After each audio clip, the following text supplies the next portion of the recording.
Okay, item number 1 is vacation of a portion of 10-foot utility drainage easement for the rear north side of lots 23, 24, 25, and along the northeast property line of lot 26.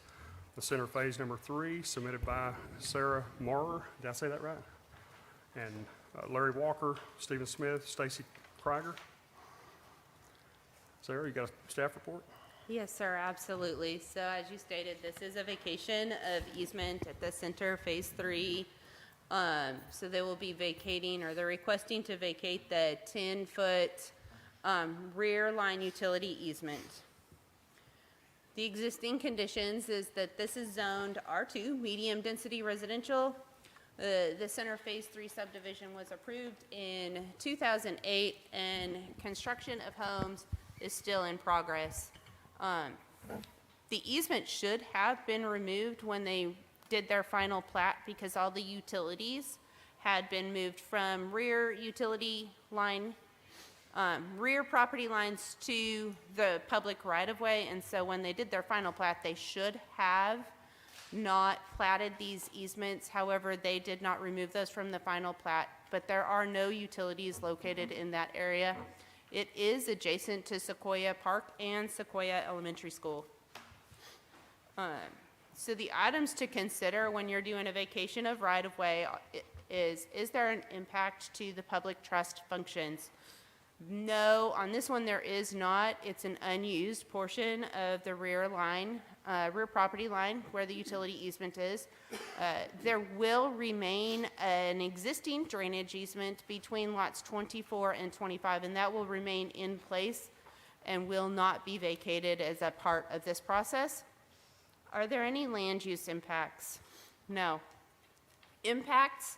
There's no impact except that the property owners are now going to have the opportunity to develop that portion of property, put fences up to the rear property line, have accessory structures, but in no case accessory structures would be closer than 5 feet to the rear or side property lines.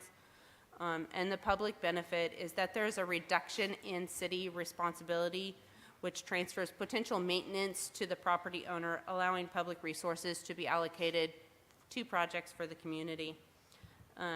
So it is staff's recommendation that we do forward this to City Council with a recommendation to approve as a result of the findings that there's not an impact to the public trust, land use impacts, and no adverse effect to the public benefit.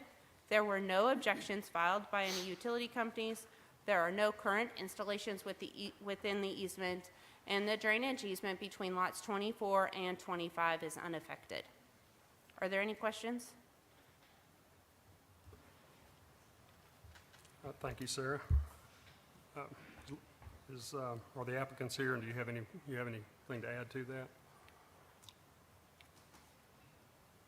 Okay. All right, commissioners, what's your pleasure? Make a motion to approve as submitted. Okay. Second. All right, we have a motion and a second to approve the vacation. All those in favor acknowledge by saying aye. Aye. Any opposed? Hearing none, the motion carried. Okay. Item number 2 is special use permit to allow a tire shop and auto repair garage in a C2 located at 1607 South Knoxville, submitted by Caesar Elias on behalf of Brock Yarbrough. Sarah, you have a staff report? Yes, sir, absolutely. So this is a special use permit for a tire and auto repair. You're probably familiar with this property if you have driven down South Knoxville towards the high school, or Auto used to have this location. They had been renting it from the current owner. This applicant came in and is purchasing the property, and as such needed to go through processes to make sure that they were completely in compliance with city regulations. And so we're going through this process for a special use permit as a result of that. It is existingly zoned C2 highway commercial within the Cyclone Neighborhood District. It has previously been used as an auto sales center. It is located along a transitional corridor just north of Russellville High School Complex. And there are a variety of uses from vacant properties to construction trade sales, recreation uses. Hickey Park is right behind this property, along with a few residential homes. As we went through review, proposed use being a tire and auto repair is in line with uses within this district, and special use permits require oversight due to unusual or unique characteristics. Buildings shall maintain good civic design and arrangement within the corridor.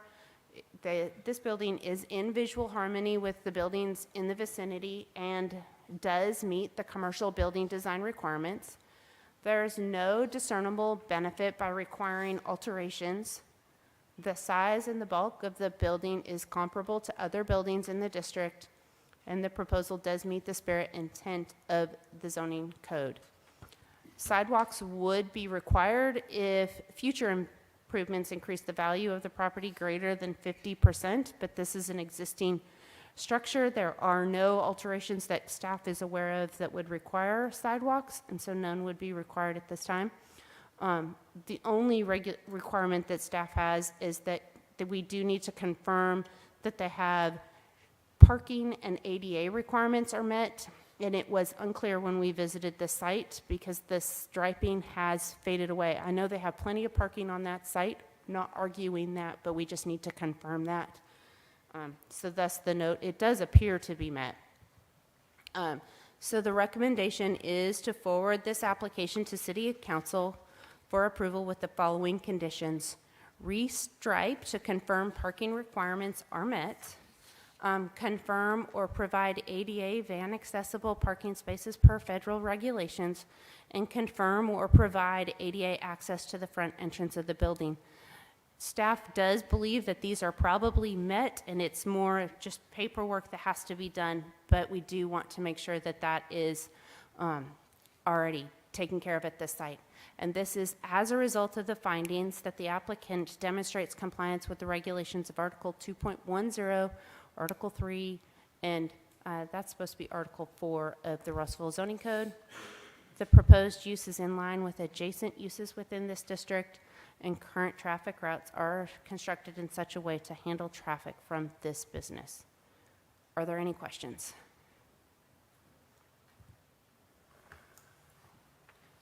All right. Thank you, Sarah. Do we have any comment from the applicants tonight? Are they here tonight? I move to approve recommended with conditions. Okay. We have a motion from Commissioner Smith to approve. Do I hear a second? I'll second it. Second from Commissioner Jackmore. We have a motion and a second. All those in favor acknowledge by saying aye. Any opposed? Hearing none, the motion carried. All right. Item number 3. Have a special use permit to allow mini storage in a C2 located at 2610 East 16th Street, submitted by Barrett Associates on behalf of Scott Sanders. Sarah, you have a staff report? Yes, sir, absolutely. So like you said, this is a special use permit for S&S mini storage. If you're aware of this site, there are 2 existing mini storage buildings adjacent to the car wash that is proposed to be demolished, and there will be construction of 2 additional storage buildings where the car wash is. So the existing conditions is that this property, the mini storage property, and then 1 property adjacent to that are C2, surrounded by C4. As you can see from this map, there's a little bit of spot zoning going on. M1 to the north, you've got some R1 to the south of that C4, so it's just a little compilation of zoning in this area. There are, like I said, 2 existing mini storage buildings on the property, and they're all under the same ownership. So Scott Sanders owns the existing 2 mini storage buildings, and he owns this property where the car wash is, and the proposal is to remove the car wash and build 2 more buildings and surround the entire property in a secure fence and have a couple parking spaces. There has not been a special use permit previously issued for this site. And so the review comments, the proposal is for a mini storage facility, and it is in line with uses within a highway commercial zone. Special use requires that oversight. The proposal is to enclose the entire business within a fence And by doing so, they're going to need to replat the property into one property because it'll be one development. They are aware that when they construct that the fence needs to be no closer than 10 feet to the back of curb. And we've discussed that it's not located within what is called that vision clearance triangle. As you can see, it's the little area in yellow on this diagram over here. They'll have an angled fence so that when you're pulling off of South Dayton Avenue, you will clearly see traffic up and down 16th Street. There are two existing driveways on 16th Street to the car wash that will need to be closed and replaced with the 8-foot sidewalk, as there is an 8-foot sidewalk all along 16th Street. And then per code, they'll be doing a 5-foot sidewalk along South Dayton. And then commercial building design regulations will be addressed with their design, their waiver request, which is the next application. And so it is staff's recommendation to forward this application to City Council for approval with the following conditions: that they submit and obtain a replat for the property, that they close both driveways on East 16th, that they ensure that the fence is no closer than 10 feet to the back of the curb, and that they ensure that the fence is not located within that vision clearance triangle. And this is as a result of the findings that the applicant demonstrates compliance with Article 2.10, Article 3, and Article 4 of the Russellville Zoning Code.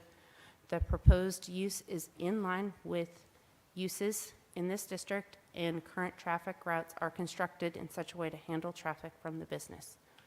Are there any questions?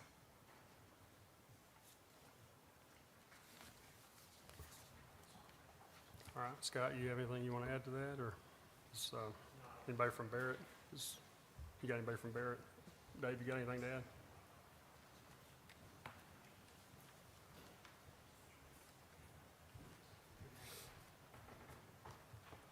David Garza with Barrett and Associates. The only thing I have to add is we've worked with Sarah and the staff, and we agree to everything in there. The only thing is I'm concerned about the 3.7, the visibility at the intersection. We're planning on doing that. We were going to put set the fence back, but the ordinance is for residential districts. And when you look at the detail, it shows that it has to be further back, 25 and 25, which would cut the building. And so the only thing I ask is we are going to do the square.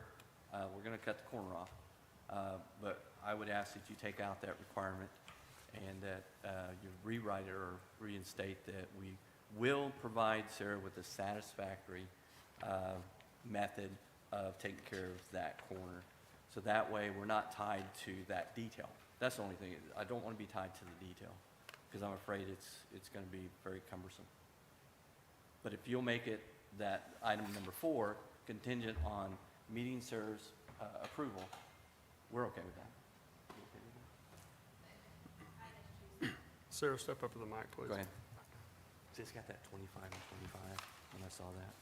I said, man, there's no way we can do that. I was just using that diagram as an illustration of what the vision clearance triangle is. I recognize that that specific one is residential, but the vision clearance triangle that we use is actually off of the engineering guidelines and principles measured for the street speeds. And so it's not necessarily, the intent isn't to follow that diagram. It's to make sure that the vision clearance is designed for the speeds on those streets. And so it's probably going to be less than a 30 by 30 or whatever that diagram does show. But I think we can still say vision clearance triangle. It's not the diagram. That's fine. And we're okay with that. Okay. All right. Okay. Commissioners, you have any questions for the applicant or for Sarah? This black, I make a motion to approve. Okay, Commissioner Blunt. All right, we have a second from Commissioner Hatley. We have a motion and a second to approve the special use permit request. All those in favor acknowledge by saying aye. Aye. Any opposed? Hearing none, the motion carried. All right. Item number 4, commercial building design waiver located at 2610 East 16th Street, submitted by Barrett and Associates on behalf of Scott Sanders. Sarah, take it away. Sarah, take it away. No. So this is the waiver, commercial building design for S&S mini storage. Same application. The existing conditions are the same, except I just wanted to point out that the existing structures are metal. And so a waiver request is to construct 2 mini storage structures with material not currently allowed. To approve this request, the applicant should demonstrate good civic design, assurance of desired aesthetic environment, and be able to answer the following 4 questions. Question 1, is the building designed to be in visual harmony with the buildings in the vicinity? Yes. Is the size and bulk of the proposed building smaller or comparable to other buildings in the area? Yes. Does the proposed use meet the spirit and intent of this section of the zoning code? Yes. Is there a public benefit gained by allowing an alternative design?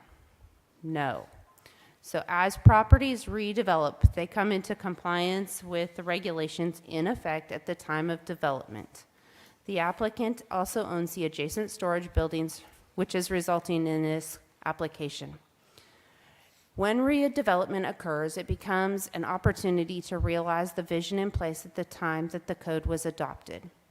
It is the staff's opinion that mini storage buildings will be an improvement to offset the commercial industrial nature to the north, especially kind of blocking off that car wash you could just drive through. So it's not like it's a sound barrier to the properties to the south. So it's actually very much going to be an improvement in that respect because it'll make it quieter to those properties to the south. However, visually it would be beneficial to require designs in compliance with commercial building design. So therefore, it is staff's recommendation to deny this application as a result of the findings that the proposal is to redevelop the site by demolishing an existing compliant building to build 2 new structures, and there is a public benefit gained by requiring compliance with the current regulations. Are there any questions?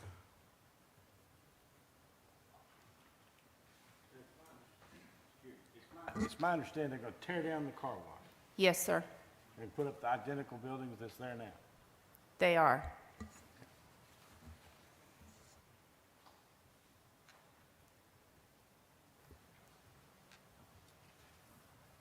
Dave, Scott, either one of y'all have any comment to that?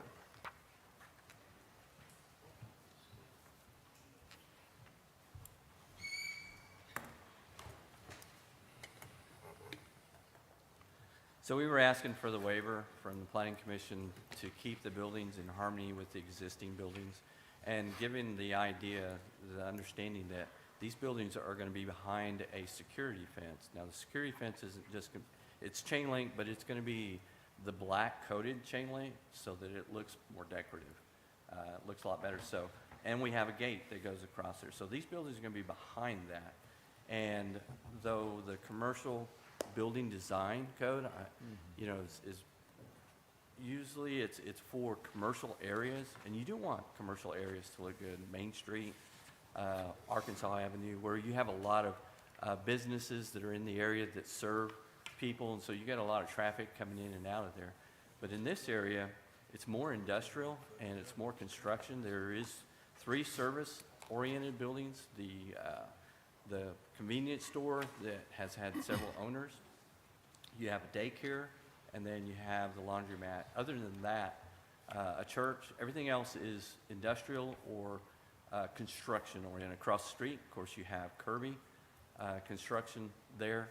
And so we felt like for just, you know, this small portion of here, it didn't seem like, you know, it would warrant having to do that, especially since you're not going to see it much because of the fence. Everything else is the same. The front facade is what you'll see the most on 16th Street, and you'll have all doors, which is not required to have that.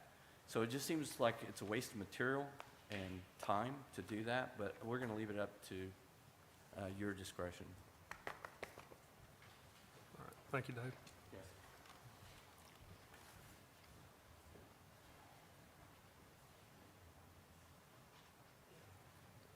All right, commissioners, do you have any questions for the applicant or for Sarah in regards to this? So a couple of meetings ago, we approved an addition on Kirby Building that is basically right across from where this is talking about without requiring them to They do did, anything different to the facade, is that right? on that structure, that's actually just a roof with some poles. There wasn't any siding being proposed on that, and so that's why staff did not ask them to add anything, because they were parking vehicles under that. It's more like a carport addition is what they did over at Kirby. Sarah, is your concern is it corrugated metal? I mean, what's the staff's concern as far as the design materials over and It- above what we've got actually out there in our design standards? The existing metal structures are a corrugated metal, and staff does feel that they could still obtain the look of the structures by matching the color, doing a standard potentially brick with the doors. The doors, like Dave said, that's still permitted. We don't have anything that says you can't have a garage door or multiple garage doors facing the right-of-way. That's not what we're looking at. So yeah, you're still going to have a lot of the structures that are metal, or a lot of it that's metal, but it does give us that opportunity to kind of bring things into compliance where feasible and practical. I know that it is an industrial area right there on 16th, but you have a lot of residential structures to the south of that, and this is an opportunity to kind of improve the little bit of the neighborhood there. Staff does have our recommendation. It's really up to you.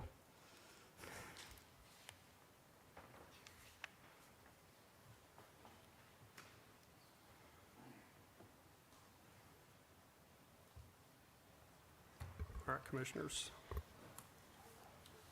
I got a question for David. Is the buildings there, is it, you gonna match them? I mean, is it the same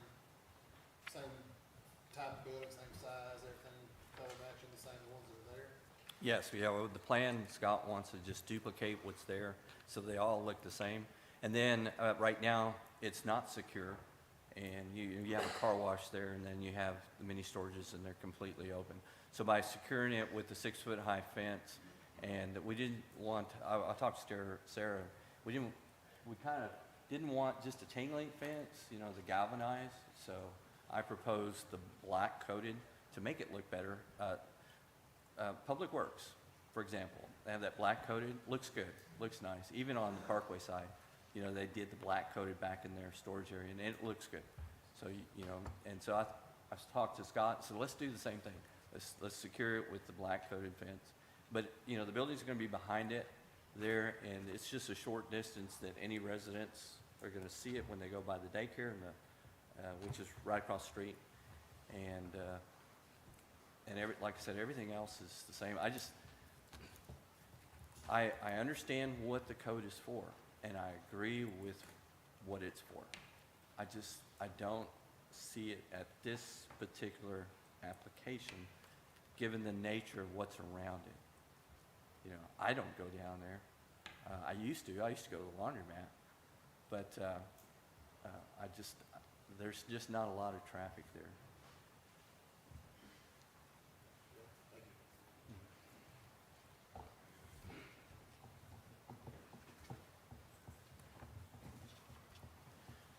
I'll make a motion to approve the application as presented with the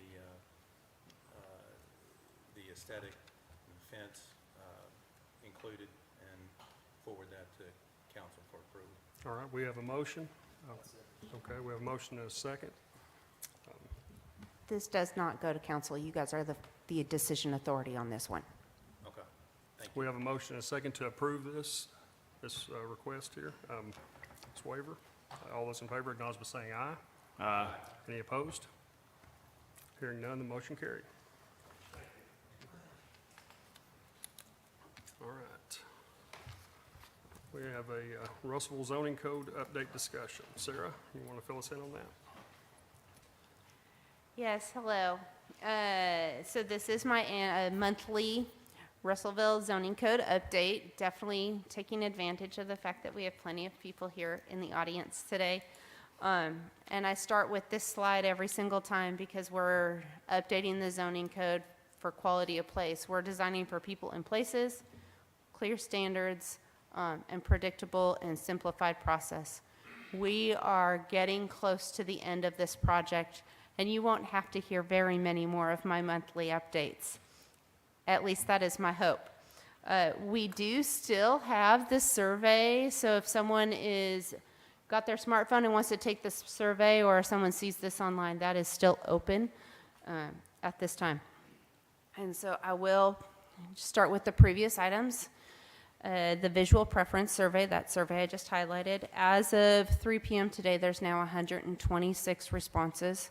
Originally reported that there were only 55. So we've done several things to try and get some additional responses from citizens. The survey has been translated into Spanish as well, although I did not add that QR code to this presentation. It is available, and we can definitely get that out there. We've had 11 recipients so far on the Spanish version of the survey of those 126 responses.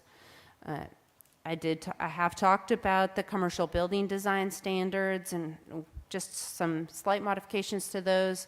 We're obviously still looking at adding the multifamily design standards, and we're updating the fences, walls, and landscape requirements, and that information has been provided to you for several months now. We still have the allowances for the housing choices, reduction to that lot area requirements. We're looking at the walkable neighborhood, the mixed-use zone, and we're doing that streamlined review process, trying to make it the simplified and predictable process as we go through this. We are still working on the short-term rentals and the food truck regulations. We're working right now to update the El Paso zones and overall merging and reviewing the code. I do have a draft of the code that I've been getting comments back to Courtney and Juliet with Garver. The exciting part of this is that our final public input meeting is tentatively been scheduled for August 10th.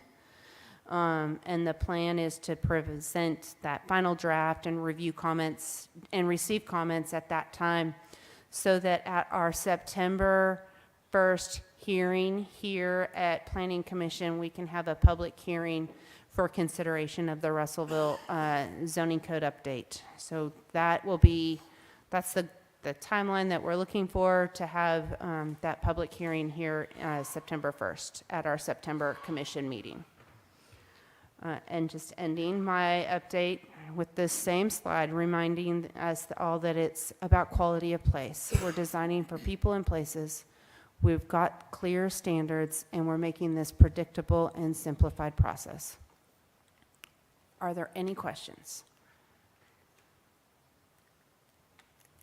Thank you. Thank you, Sarah. All right, we're going to move into our last item here.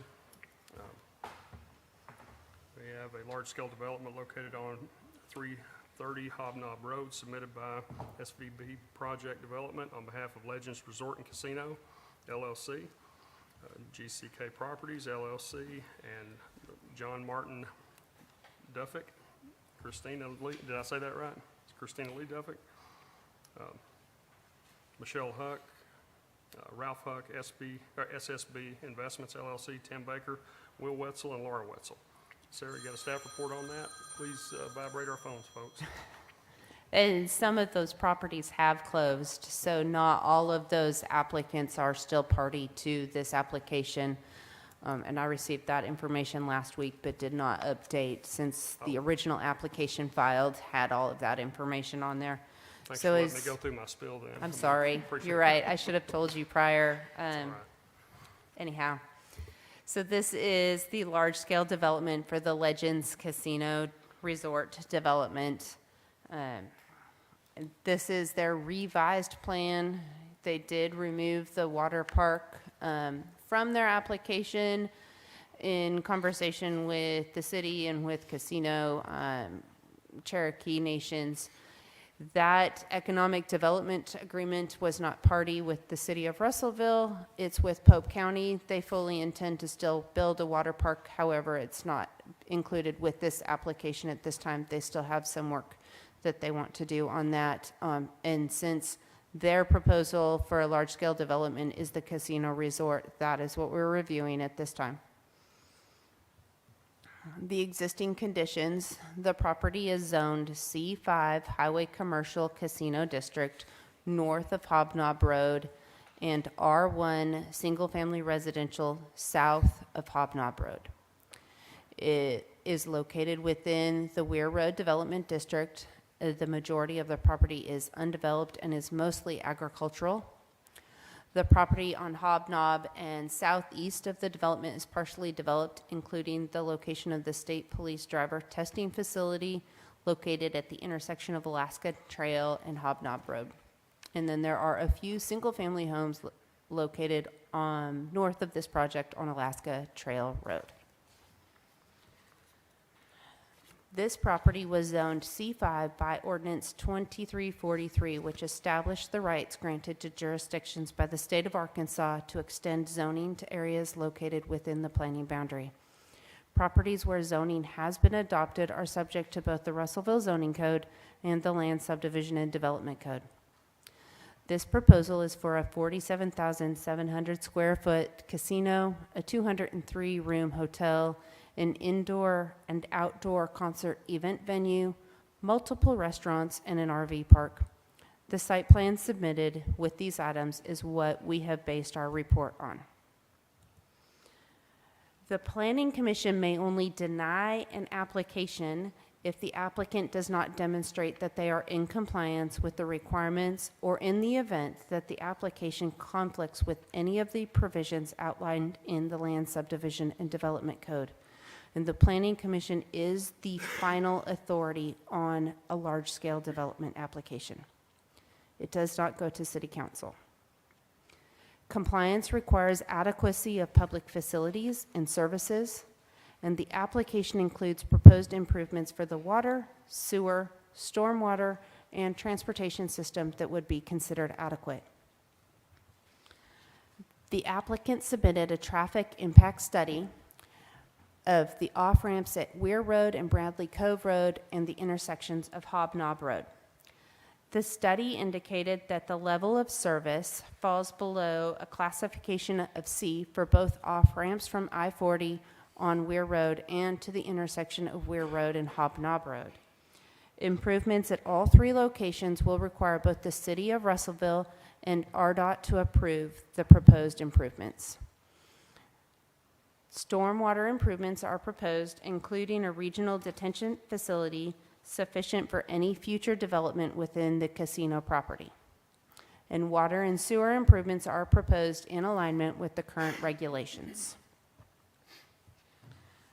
Landscaping and green space are required for large-scale developments. A 15-foot buffer strip along the north property line, side obscuring fence, and trees every 50 feet will be required. A landscaping and/or berm along Hobnob adjacent to parking spaces to limit visual impacts from the headlights. Sidewalks and multi-use trail are proposed along Hobnob in compliance with the Russellville Connected Trail System and Article 3.21. The applicant is proposing more than sufficient parking for the development in compliance with Article 4. And signage from interstate shall direct motorists to the Weir Road exit. If it does not, then there may be additional requirements for Bradley Cove Road. So it is staff's recommendation to approve the large-scale development with the following conditions. Prior to building permit issuance, submit and finalize a petitioner requested annexation. No driveway access for the casino will be granted to Alaskan Trail. There is none proposed. Approval of the full street improvement will be required from the easternmost property line to the westernmost property line, showing compliance with the complete street proposal, including the sidewalk and trail. Improvements at both off-ramps and Hobnob shall include all geometric improvements in a feasible solution as agreed upon by the city and RDOT. All public improvements shall be bonded at 150%. The landscaping shall include a 15-foot buffer strip along the north property line with the site obscuring fence and trees every 50 feet, and shrubs and living material composition of 60%. And add landscaping and/or berm along hobnob adjacent to parking spaces to limit the visual impacts from the headlights.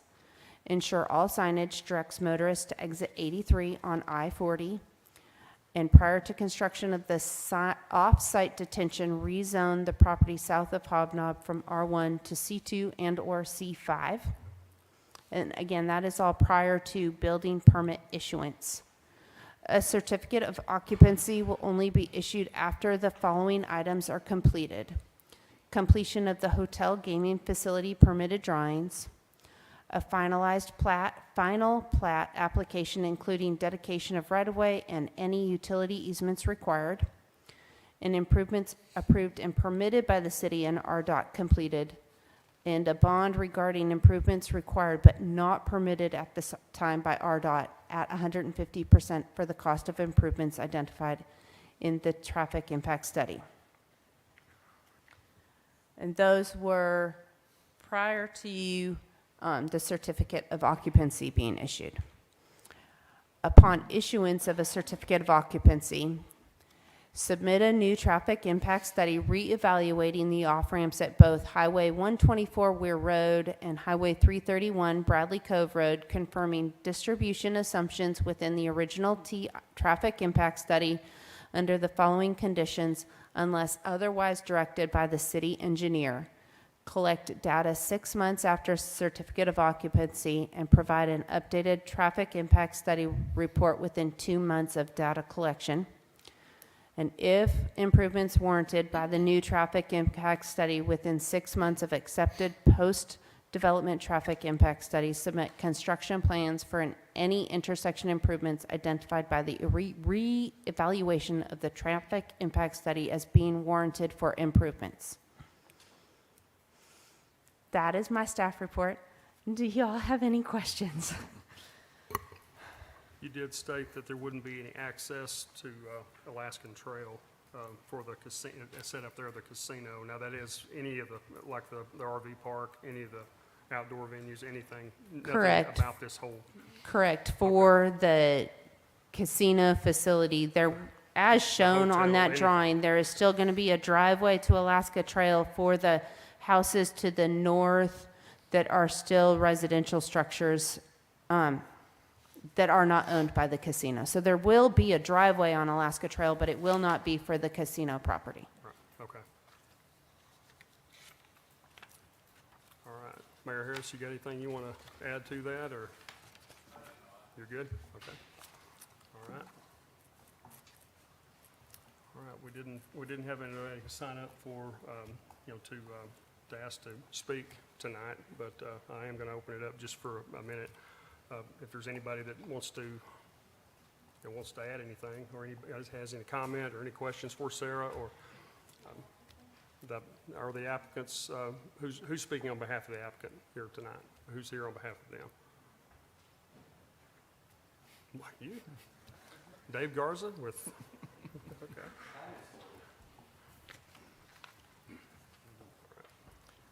All right, so we've surveyed all the property in that location for years and years and years.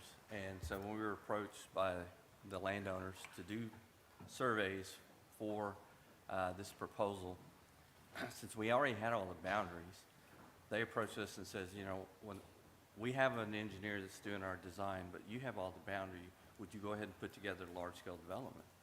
And we said, sure. I mean, we do them all the time. So I'm just here to speak on the large-scale development, just the plan itself.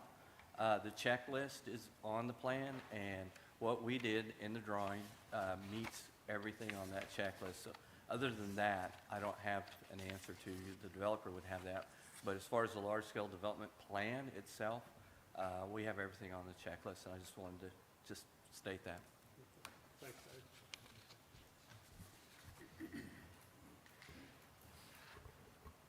All right, commissioners, do you have any questions for Sarah or Mr. Garza?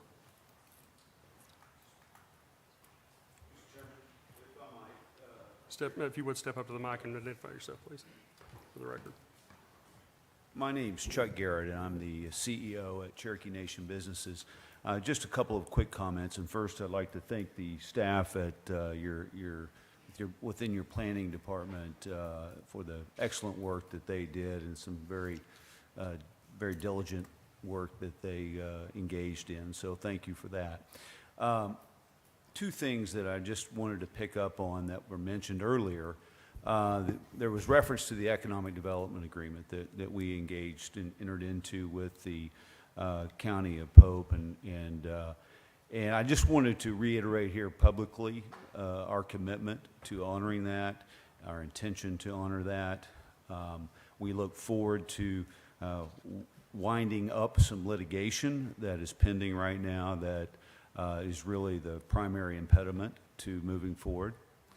I also wanted to just reiterate our commitment to seeking voluntary annexation to the city of Russellville. It's been an issue that has been discussed for many months now, many years now, in some cases, and I just wanted to publicly reiterate our intention to do that. Again, the need to wind up the outstanding litigation, getting that put to bed, and then we will start the process of seeking voluntary or pursuing voluntary annexation. So I just wanted to add those two things, and again, thank you to the staff, and be happy to answer any questions that you might have.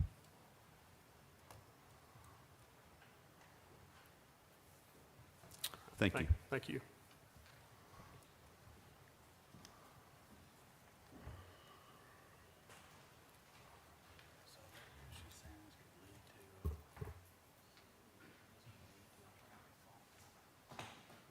Sarah, in your opinion, has it met all the requirements of our large-scale development, subdivision development code? Yes. I would make a motion for approval as presented.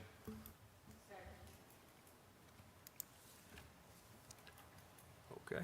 We have a motion and a second to approve this large-scale development application. All those in favor, acknowledge by saying aye. Aye. Any opposed? Hearing none, the motion carried. If we don't have anything else, we're adjourned.